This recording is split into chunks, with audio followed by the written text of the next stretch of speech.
তারুণ্য উৎসব উদযাপন উপলক্ষে লক্ষ্মীপুরে আয়োজিত কুইজ প্রতিযোগিতায় চূড়ান্ত অংশগ্রহণকারীদের মাঝে পুরস্কার ও সনদ বিতরণ করা হয়েছে।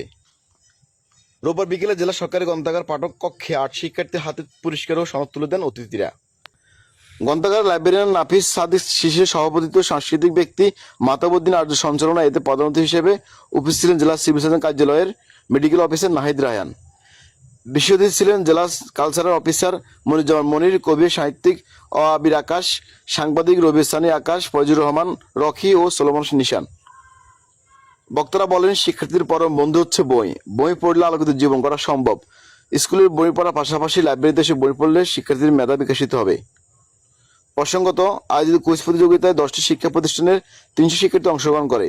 3 শিক্ষার্থীর মধ্যে চূড়ান্ত কুইজ প্রতিযোগিতায় অংশগ্রহণ করেন 30 জন শিক্ষার্থী। যাচাই বাছাই পর্বে উত্তীর্ণ হন 8 জন শিক্ষার্থী। তাদের হাতে আজ পুরস্কার তুলে দেওয়া হয়। মোহাম্মদ রুবেল হোসেন, লক্ষ্মীপুর মেল।